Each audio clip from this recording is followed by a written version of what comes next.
Hello, this is your host Todd Lewis of the Price of Folly podcast. Today I'm joined by David Friedman to interview him on his work and upcoming book, Legal Systems Very Different from Ours. So I guess my first question for you tonight, Dr. Friedman, is what sort of got you interested in this topic of looking at the different ways people throughout history have solved these legal problems? I think it mostly started with my work on Icelandic law, and that really started with a modern law and econ controversy that Gary Becker and George Stigler, two prominent Chicago economists, wrote an article quite a long time ago in which they argued that our standard model for law enforcement is not incentive compatible, to use the economic jargon, that it isn't in the interest of the people who are doing things to do what we want them to do, and that raises problems. And the way I usually describe the problem they raised is to say, imagine that I'm a cop and you're a criminal, and I've got the goods on you. I've got the evidence which will convict you of a crime, and the punishment for the crime is the equivalent to you of a $100,000 fine. And the benefit to me of catching you is a gold star on my report card, an improvement in my record, and that will raise my lifetime income by $10,000. And from the standpoint of Dragnet, it's obvious what happens. I hand over the evidence to the DA and you go to jail. From the standpoint of economics, it's pretty obvious too. Markets exist to move resources to their highest valued use. You pay me something between $10,000 and $100,000, and I burn the evidence. So in order to keep that from happening, you have to, in effect, have a second layer of cops watching the first level of layer of cops and maybe somebody else watching them. And what Becker and Stigler suggested was that you could eliminate that problem if instead of paying the cop a salary, when the criminal paid a $100,000 fine, the $100,000 fine went to the cop. And in that case, the only bribe he would take would be a bribe for the full amount of the fine, and that would save us the trouble of having a trial and at the same time impose the appropriate punishment. That's a very brief sketch of the relevant part of their article. Two prominent law and econ people at Chicago Law School, Judge Posner and Bill Landis, wrote a response to this article in which they raised a variety of problems with it, which I'm not going to go into the details of. But one of the things they pointed out was that once you filled in the blanks that Becker and Stigler hadn't thought about, what they had really done was to reinvent tort law. Because after all, in tort law, when you commit an offense, it is the victim who has a claim against you. The victim hires a lawyer, gets the evidence, gets you convicted, and your damage payment goes to him. So that's essentially what Becker and Stigler had invented, except that it had been invented a long time ago. And that got me interested in the whole question and a set of related questions, one of them being whether you could have a workable legal system in which, in effect, criminal law was replaced by tort law, in which all prosecution was private, enforcing a claim by the victim against the offender. And the other was the more general issue, which I spend a chapter on in one of my books, of whether it makes sense to have both tort law and criminal law. What are the problems with a pure tort system, and so forth. And in the course of getting interested in this, it occurred to me that there was a real-world legal system which looked rather like what Becker and Stigler had described, and that was the legal system of Saga period Iceland, which was set up in the 10th century and lasted until late in the 13th century, and that was a legal system where if you killed somebody, his relatives sued you. That's not their language, but that's what essentially happened. It was a more private system than the one that Becker and Stigler had imagined, because there was no executive arm of government at all to enforce verdicts. So after the court held that the offender owed you some damage payment, if he didn't pay it, the offender got outlawed, and it was now legal to kill him. So it was an entirely privately enforced, decentralized system of law enforcement, even though there was a single court system. There was, in effect, a law, legislature, and courts, but no executive arm of government, nothing to enforce things. And that was really an interesting system. And so I read up everything I could on it.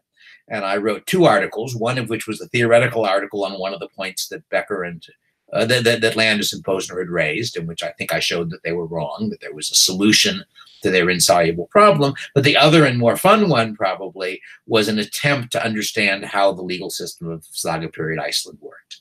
And my main source for that was the Icelandic sagas. We get our word saga from a literature which was written down in Iceland in the 13th and 14th century, and much of which deals with events in, roughly speaking, the 10th and early 11th century. So it describes, it's as if you're trying to reconstruct our legal system, as I like to say, from Perry Mason, from a set of works. Somewhat, we aren't sure quite how historical and how fictional. They're clearly at least in part historical, written sometime later, describing things. And if you read the sagas, a lot of what they're about is legal disputes. That there is a quote from some 19th century English scholar who studied Iceland, who said that it's amazing to see such a sophisticated and interesting literature written by people whose chief avocation was killing each other. And I've always claimed he's wrong. Their chief avocation was suing each other. They just needed to have a killing every once in a while to keep the lawsuits going. But those are both exaggerations. But it's certainly true that the sagas tell you a lot about the legal system. And so I tried to reconstruct it mainly from them. Now there is a manuscript which is in some sense a legal code. It's made up mostly from two manuscripts written near or just after the end of the system. And it almost certainly was not an official law code, but rather some individual's notes of what he thought the law was. That had not been translated from Icelandic at the time I wrote the article, and I don't read Old Norse, unfortunately. So I only had bits and pieces of it that have been referenced in secondary sources, so mostly I relied on the sagas. But that's what first got me interested in this whole project, because it turned out it was a fascinating system. It was, it functioned for a third of a millennium. It's true that about a little less than 200 years into the system, they started having problems and a good deal of violence. But after all, our system broke down in less than a century. If you think about the Civil War, which occurs less than 100 years after the Constitution is written. And it did, it functioned. It produced one of the world's great literatures, I think. Very interesting systems. That was where I first got into it. And some years after that, I got interested in a different legal system, and that was the criminal law in 18th century England. And I originally got into that for what turned out not to be the most interesting reason. And that is that, again, in the law and economics literature, there's an old article by Gary Becker in which he essentially argues that it looks as though the optimal criminal punishment system would impose very large punishments with very low probability. And I won't go into the argument. And then he discusses why that is, why you don't get that result, but that seems to be the result. And 18th century English law had the reputation of being a system where all serious offenses were capital, where if you did anything they seriously objected to, they hanged you. So that's how I first got interested. But it turned out that it wasn't really true. That was what it was on paper. But if you looked at what really happened in the legal system, if you were charged with a non-clergyable felony, which are these capital offenses, which was stealing 40 shillings from a house, for example, stealing a sheep, those were both capital offenses. The chances that you would actually hang if you were charged with that were maybe 1 in 8. And if you were convicted, they were maybe 40%. Judging at least by, we don't have records for, of course, the whole system, but from samples of cases people were able to look at. So there were various ways out, in effect. And so that was another interesting system. But it turned out that what was most interesting about it really got me back to the Icelandic case, because on paper, 18th century English law is very much like modern American law. That's where we got it from. However, 18th century England, you have essentially no policemen and no public prosecutors. So that although the enforcement of verdicts, unlike Iceland, is by the crown, by the state, the business of figuring out who did it and proving it is again private. That in effect, in principle, any Englishman can prosecute any crime. And in practice, that means that the victim of the crime or somebody acting for the victim is the one who prosecutes it, which is just what we do in tort law, after all. But in tort law, one incentive to sue somebody is you get to collect damages. in 18th century English criminal law, if you win the case, they hang him, or they pardon him, or they transport him to the New World for indentured servitude. They do any of stuff, but you don't get anything. So that raised a very interesting set of puzzles as to how that system worked. What were the incentives that resulted in people getting prosecuted? So I wrote an article on that one too. And those really were the two things that got me into looking at rather different legal systems and trying to understand them. And a good many years after that, it occurred to me that that had been a lot of fun. I'd learned interesting things relevant to modern legal systems out of that. And I'd been lazy and hadn't done anything like that for a long time. So I invented a seminar for the law school I was teaching at on legal systems very different from ours. I announced that I was going to teach that seminar the next year. And having done that, I now had to learn enough about enough legal systems to fill up a semester of a course. This is what economists call a commitment strategy, a way of tying your hands. And in my case, it meant that I then went into the law school library, which had nice, good librarians, and I explained what I needed. And if they eventually presented me with a rolling bookcase full of books, each of them having to do with some legal system, and I went through them. And I ended up with, I think, about a dozen or so different legal systems that I read up on and included in the course. And over the years, I taught that seminar. It was a seminar. The students wrote papers. So I was essentially getting my students to do some of my work for me. I believe that the way education is supposed to work is the students exploit the professor and the professor exploits the student. That mutual exploitation is why human beings are social animals and not solitary animals like cats. And so I learned about quite a lot of stuff. And eventually I decided to turn it into a book. And that's really the history of it. And the way I like to describe the book is that the essential idea is that all human societies face about the same problems. They solve them in an interesting variety of different ways, and they're all grown-ups. You don't want to say, just because this legal system existed 2,000 years ago, that just means they were too stupid to think of a modern system. Because if you actually look at it, you've got rather different systems existing at the same time in different societies. It's not at all obvious that their systems were stupid and ours were smart. There are lots of things wrong with our legal system too. So I tried to essentially take each of those systems seriously and say, all right, this is one set of solutions. How did it work? What were the problems it raised? How did they deal with those problems? What can we learn from that? And that's the basic perspective of the book. Now, I should say there are 2 chapters in the book that I didn't write. I happen to know of people who had done very interesting books. One of them, Peter Leeson, who did a book on 18th century piracy, in which he tried to understand the legal rules by which pirate ships were run, which turned out to be quite interesting. And the other, a book by David Scarbeck, who had done a book on how prison gangs worked. And it turned out that prison gangs are really a legal system of their own, and an interesting one.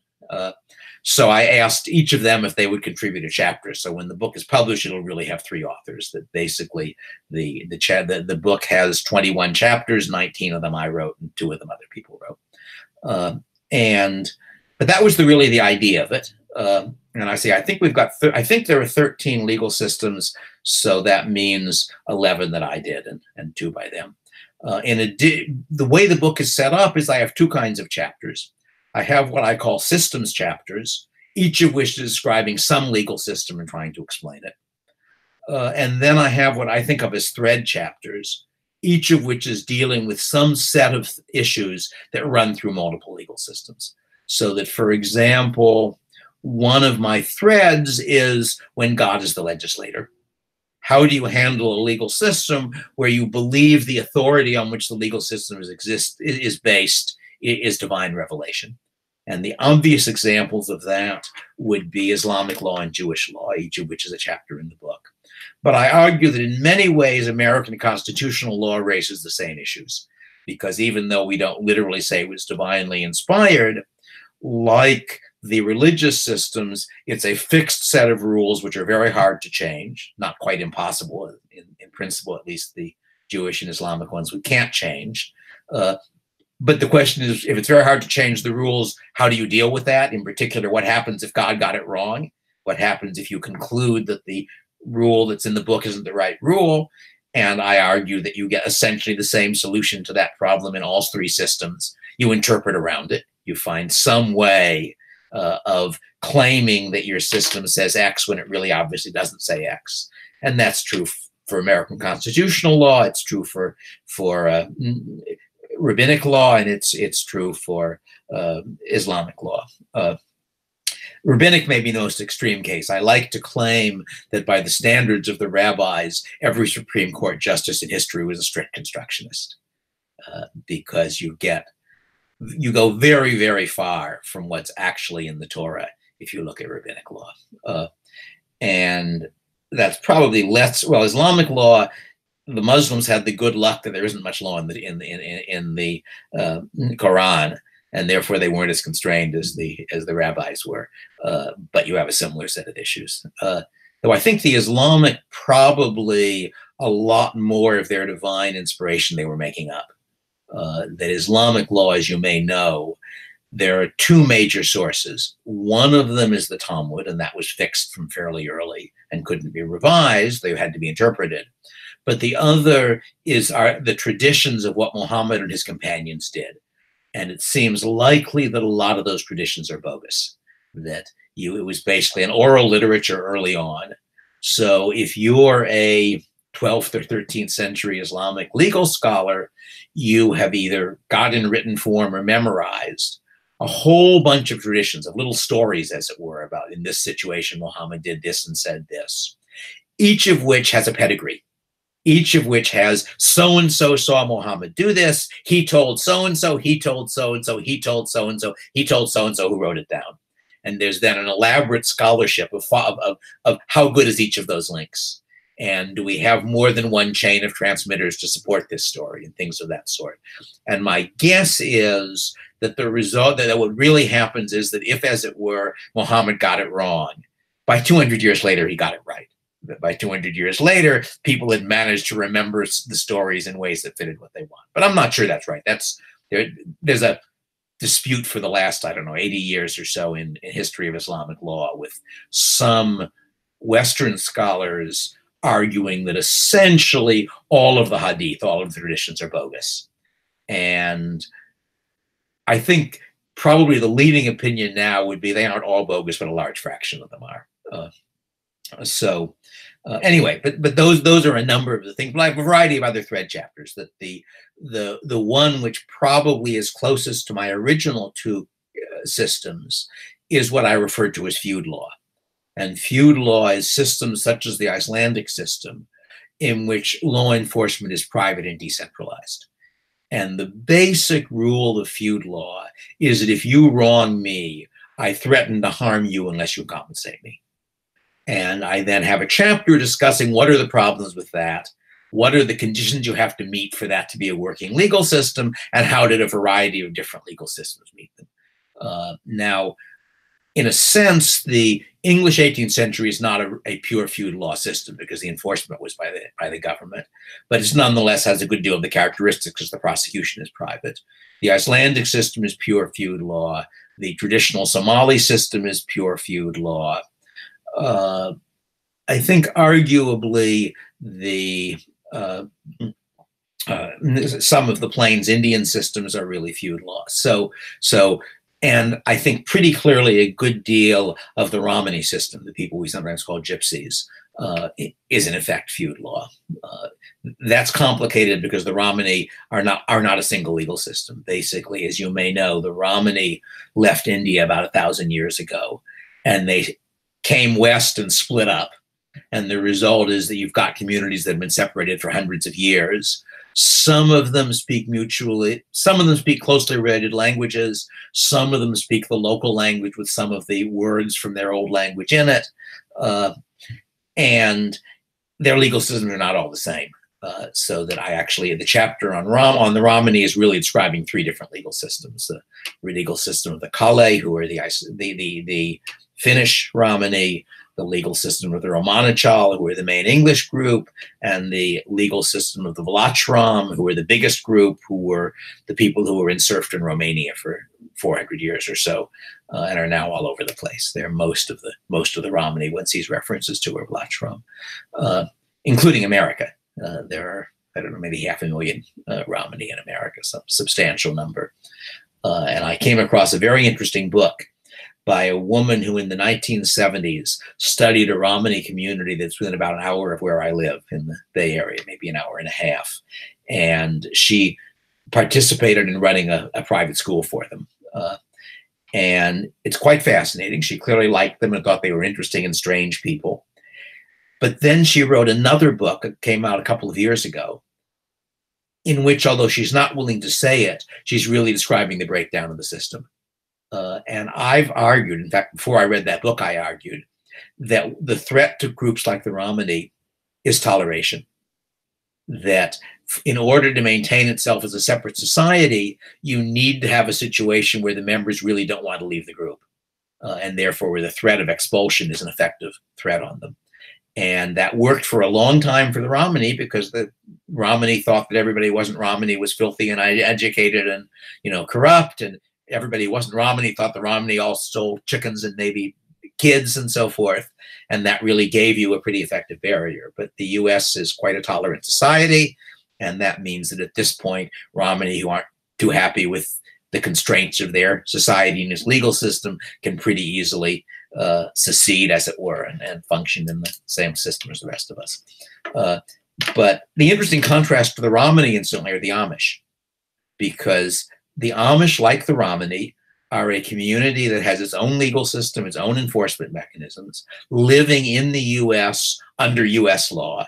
The Amish more under US law than the Romani, since the Romani have generally been better at staying below the radar of official legal systems than anybody else has. But the Amish are much more successful, and successful not in terms of, well, they're successful in terms of population. The Amish population doubles about every 20 years, so they're spectacularly successful from that standpoint. But they've also managed to pretty well maintain their system. But we're tolerant to them too. So that's an interesting puzzle of why one of these, I refer to those as embedded legal systems. One of my chapters is on embedded and poly-legal systems. And an embedded system is one where you've got an overarching legal system, and then some subgroup within that has its own legal rules it enforces on itself. And a poly-legal system is a system where different people in the same country, more or less, are under different legal rules. And to some extent, modern American law is poly-legal because state law varies. And what part of state or federal law applies to a case is not just a matter of where things happen. It's also a question of what state are you a citizen of, what state was the product that broke down manufactured in. So it's really quite a complicated system. But my original example that I got interested in earlier was Islamic law, because Sunni Muslims have 4 different mutually orthodox schools of law. Madhab is the Arabic term for it. And they are mutually orthodox in the sense that none of them regards the others as heretical. But they, in fact, have different views of what the legal rules are, mostly differences in detail, mostly something like how large is the fine for this offense, sometimes fairly important differences. And what's going on there is that none of them really claim to know what the law is. People talk about Islamic law as Sharia, but I think that's a mistake. At least I think the most plausible way of interpreting the doctrine is that Sharia is law in the mind of God. Fiqh, which is usually translated jurisprudence, is law as enforced by the courts, which is supposed to be based on Sharia. But since God isn't here to answer our questions, it's really based on scholars' best attempt to figure out what Sharia is, to figure out what the law ought to be. And therefore, reasonable men can differ. In that sense, it's historically a relatively tolerant system. So if you were in a major medieval Islamic city, as far as I can tell, there would have been communities within that city following Shafi'i law and communities following Maliki law and so forth. And you then have problems when there are cross cases between them, but most cases are within the community, and therefore most of them, you know what legal system applies to it. And in a medieval Islamic society, there would probably also have been Christians and Jews. And With some exceptions, Islamic law lets them go to their own courts and decide things by their own law.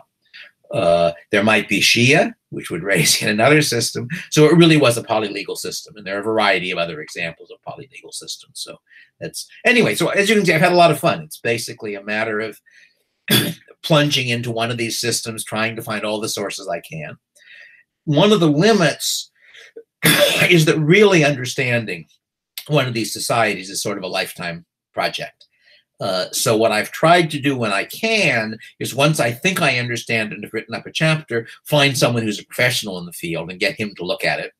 And I can't always do that. Sometimes I can. In the case of 18th century England, I think the comments I got were from somebody who was probably the world's leading expert on that legal system. And it was a very nice, now no longer alive, unfortunately, but a very nice, friendly person.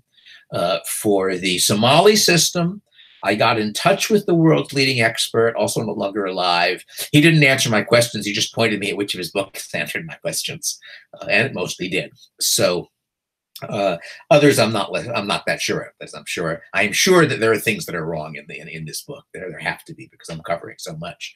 But I think mostly, I believe I've got it right, and it's been fun.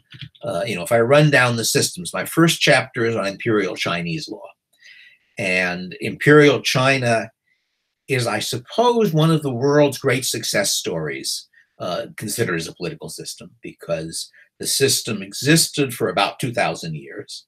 It's true there are intervals that from, like every maybe 300 years or something, there'd be a breakdown and chaos for a century or so, and then a new dynasty would arise and put it back together. But if you look at it, it's pretty clear that the law code of the dynasty that ended at the beginning of the 20th century was in large parts based on the law code of a dynasty from about 1,000 years earlier. We don't have enough from in a sense, the first important dynasty is the Han dynasty, which is roughly contemporary with the Roman Republican Empire. It starts a little BC and ends a bit AD. And we don't really have a law code from that, but we have some information. But at least, I think it's true that for at least 1,000 years, you really have a continuous law code with some things changing, and a reasonably continuous set of institutions with some things changing. And in some sense, that's true for 2,000 years. So that's really an interesting one. And I tried to understand it and learned a good deal. It turned out, I started out with a fairly extensive secondary source that was published, I suppose, 30 or 40 years ago. And I concluded from that Imperial China was the mirror image of Saga period Iceland. That Saga period Iceland was in effect a pure tort system, in which if you killed somebody, his relatives sued you.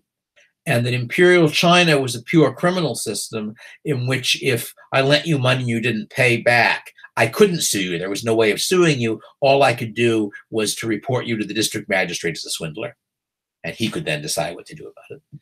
But I eventually concluded that wasn't right, that was the imperial system as the high-level people in the legal system described it. But once, after Mao's death, when China started opening up, people got access to a lot more low-level documents of what the courts were actually doing. And it turns out that about half of the courts were doing was, in effect, tort law pretending to be criminal law. That is to say, it was in the form of criminal law. But what happens? I lend you money, you don't pay it back. I say to you, I'm going to report you to the district magistrate as a swindler if you don't pay me back. And maybe you agree to pay me back. Maybe you don't.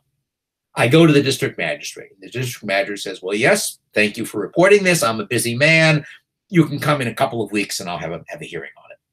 And maybe before that, he may give me some preliminary comments. I then go back to you and I say, look, you're going to be facing really serious punishment for being a swindler if you don't settle this in a couple of weeks. And we bargain. And probably you end up agreeing to pay me the money or some fraction of the money. We then go to the district magistrate.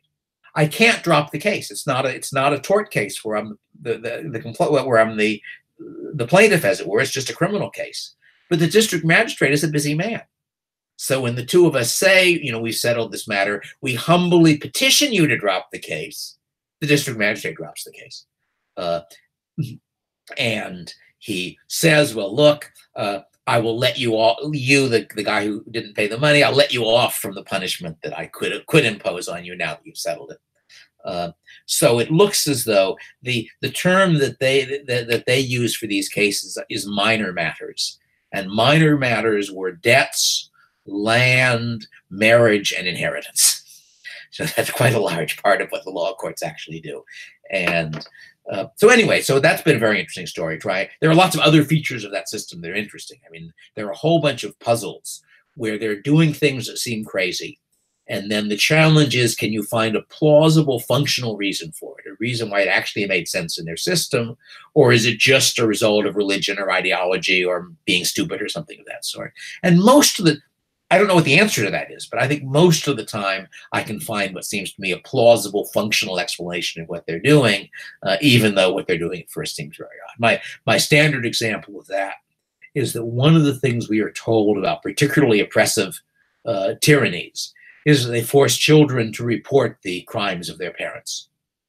Imperial China, it was the other way around.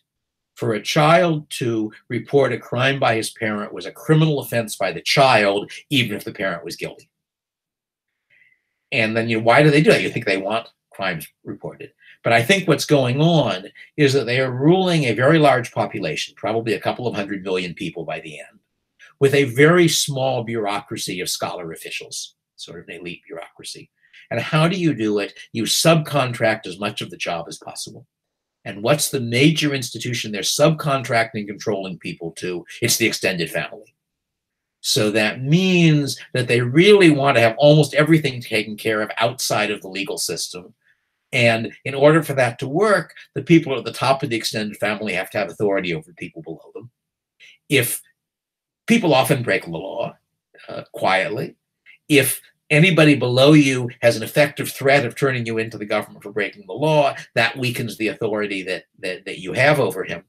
So my reading of it is that they are deliberately giving up some of their ability to directly control people in order to support the indirect system of using the extended family. I think there are other things that are evidence that if basically all relatives within the family are classified as either senior or junior to each other. So if we're brothers, the older brother is the senior relative, the younger is the junior. If you're my uncle, you're my senior relative, whether or not you're older than I am.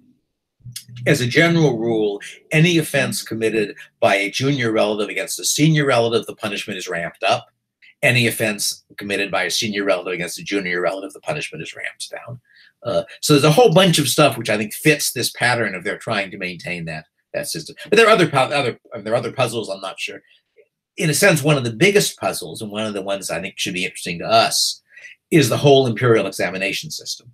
Because the way you get those scholar officials is going through a series of exams, which almost everybody was allowed to take. There were some exceptions, which are ferociously competitive. We're talking about pass rates of 1%. 3 levels of them. Not all of them had pass rates of 1%. Some of them may be higher or lower, but it was sufficiently high so that with lots and lots of people coming in at the lower end, you get maybe, I don't know, maybe as many as 1,000 people a year, probably less than that, coming out of the top at the highest level. And if you make it through if you make it through one level of the exam, you essentially are a somewhat high status person, but you probably don't get any jobs out of it. If you make it through 2 levels, you have a reasonable chance of getting a government job. If you make it through 3 levels, you're set. You're going to be a district magistrate, or maybe one of the people who spies on the district magistrates to make sure they're being honest, and so forth. And this is a sufficiently difficult system so that you're talking about people taking the exams over and over and typically not getting through it till sometime in their 30s, sometimes older than that. And this looks like a huge waste of time and energy of talented people, especially because the exams are not on how to be a magistrate. The exams are on how good you are at improvising poetry, how well you know the classical literature, how good your calligraphy is, a bunch of stuff of that sort. And so then the puzzle there, which I offer some possible explanations of, is why they have this system for selecting their elite. And I then argue that it's not all that odd because we have it too. That there is, after all, this whole controversy as why in the US, graduating from college gives you access to jobs, even though a large part of what you did in college has nothing to do with the skills needed for that job. So there's a sense in which our whole system is a less extreme version of the civil service examination system the Imperial Chinese had. And so it raises some of the same issues. So that's one of many places where this all ties together and makes sense in terms of making sense of the modern world. I guess I have a couple of questions to follow up. One is, you mentioned this in the beginning, the idea of what legal system works. Because, right, we have a tendency of saying, well, it's not like ours, it must not work, or they must be stupid. So I guess one would be, what is your working definition of a working legal system? And then the second question is, how does this work tie into some of your interest in libertarianism? And would you imagine a libertarian society being an embedded legal system, or would it be a poly-legal system? I would imagine a libertarian society as being both poly-legal and a sort of a feud system, but a feud system with a lot more division of labor than the ones that I've looked at. Going back to your first question, for the purposes of this book, working means that it continued to exist for a substantial period of time. It did not collapse. People didn't all die. It's hard to go, if you're looking at lots of different systems, you can say, well, how rich were they? But all of those societies were under different circumstances. They had different levels of technology, et cetera, et cetera, et cetera. So I'm not really trying to evaluate them. Some people ask me, which is the best legal system? The answer is I doubt there is one. And certainly I don't know what is. But the two ways in which it ties into libertarianism, one of them is that the version of anarcho-capitalism that I've argued for is a version that's really a feud system, but not much feuding. But most feud systems don't have much feuding, actually, if you look at them. That's just what happens when things don't work. In that it's a system in which there is nobody with a monopoly of law enforcement. There is no organization that supports its law enforcement by taxes. There are private firms which sell their customers the service of protecting their rights and settling their disputes. The nearest equivalent actually is in Somalia, because the traditional northern Somaliland system is one in which each individual is a member of a nested set of coalitions. He's a member of a small coalition, which is a member of a larger coalition, member of a larger coalition, and so forth. The coalitions have explicit contractual agreements along the lines of, if someone wrongs you, and we, members of the coalition, help you get compensation for your wrong, help threaten to harm him if he doesn't pay you, here is how much of the compensation you get, here is how much of the compensation the rest of us get, and how it's divided up. So in effect, although they're not in the form of what we think of as a firm, these, what are sometimes called dia-paying groups, in the Somali system are a feud system with division of labor. You get somewhat similar things in the Icelandic system, but it's not nearly as formally structured. And in my system, the ultimate enforcement is by private actors. And it's true that I'm not myself going out and threatening somebody, but then in our tort system, I'm not myself the one who's suing you, and I may not even be getting the evidence. I'm going to hire a private detective, maybe, hire a lawyer, and so forth. So in that sense, it's still a private, decentralized system. But it's also poly-legal, as I imagine it, in that any pair of rights enforcement agencies that expect that their customers will have conflict with each other needs a way of settling those conflicts. Fighting is very expensive and risky. So instead, what I expect is that each pair of rights enforcement agencies will agree on a private court. That private court will have its law. It will have a set of legal rules.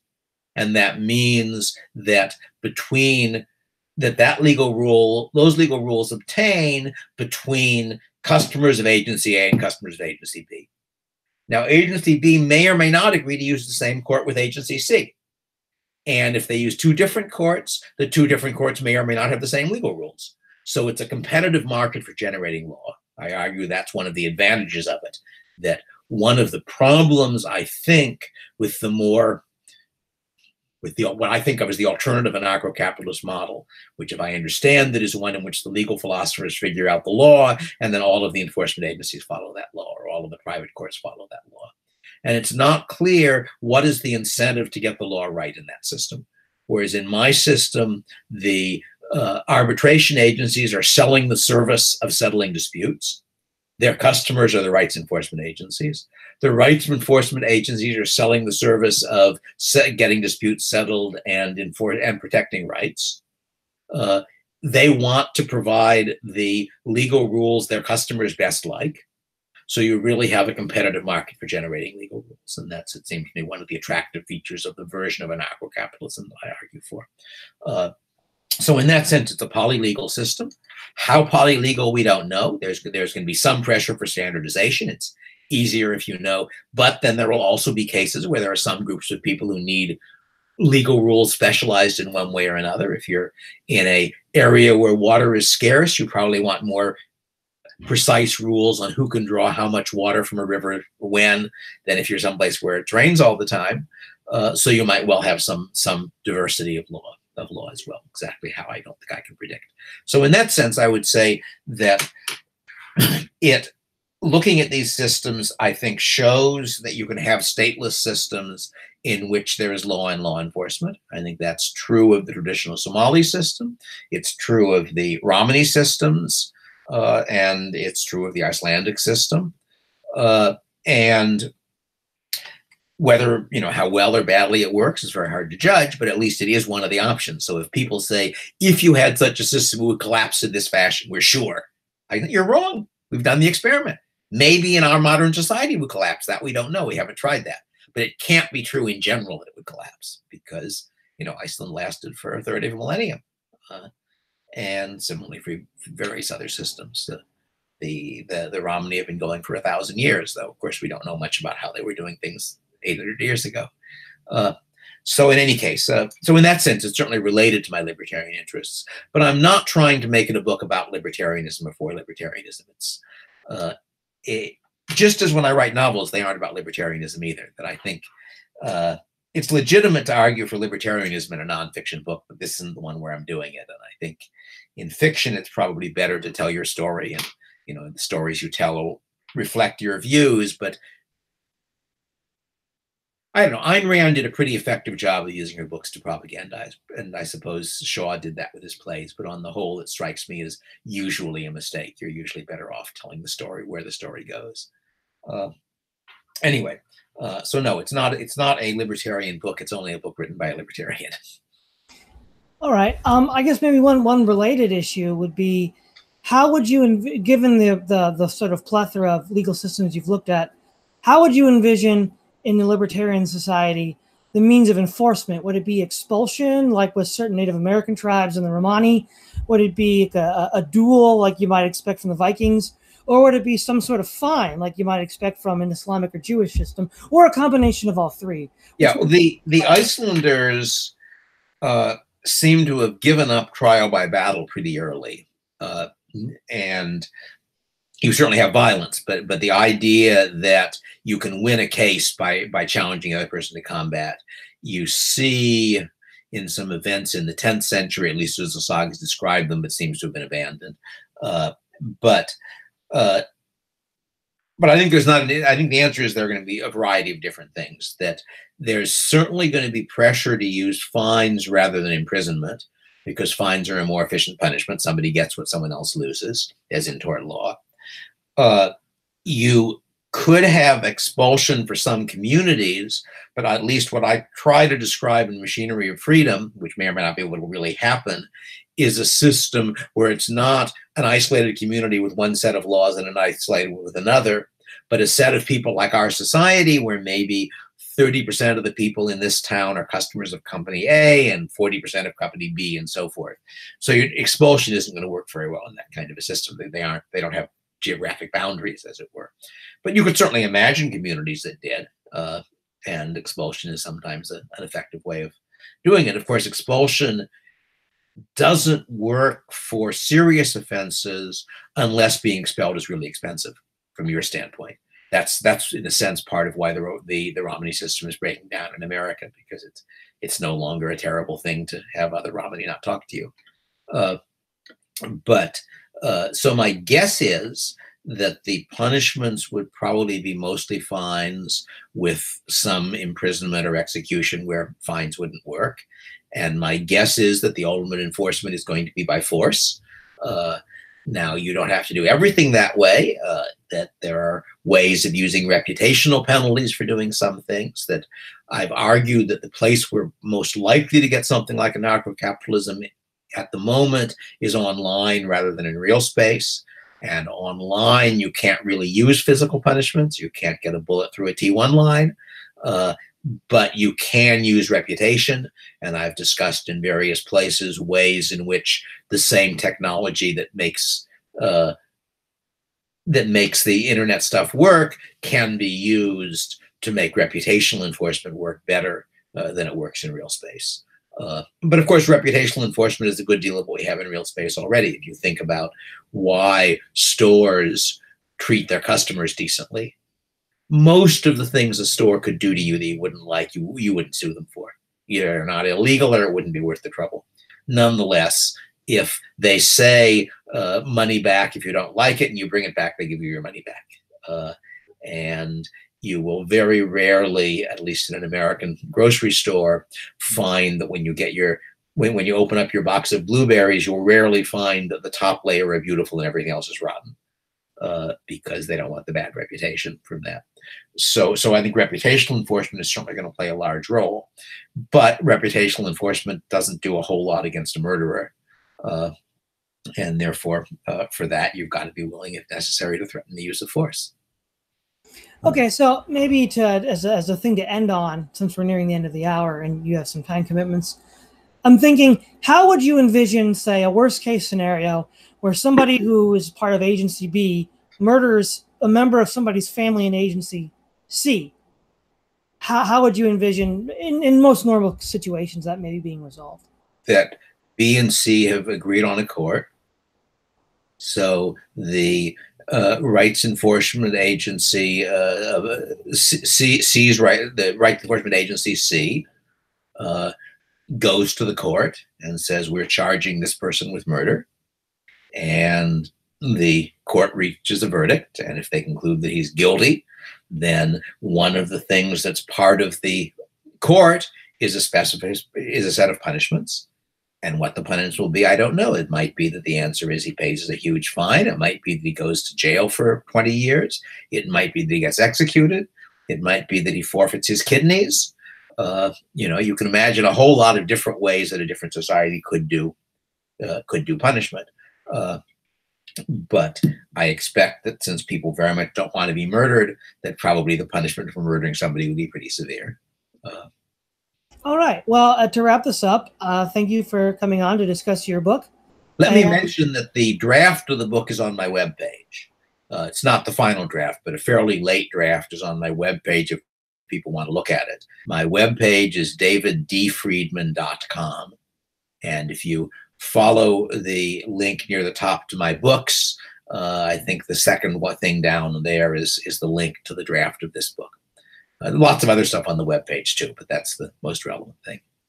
Okay. When should we expect the final book to be out? Good question.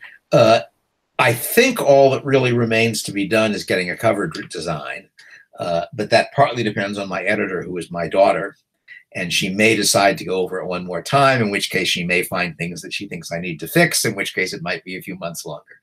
But I'm guessing that it should be out sometime in the next few months. I'm going to self-publish it. I applied to a number of the good academic publishers who I have ties with, but none of them turned out to be interested. So I decided that I'd rather publish it myself than go through the hassle of commercial publishing, if that involves a lot of search and using a not very famous publisher. But Oxford didn't want it, and Princeton didn't want it, and Cambridge didn't want it. I tried all of them. Well, thank you very much for coming on today, Dr. Friedman. Right. Thank you. Bye-bye. Lewis of the Fraser Poly podcast, signing off.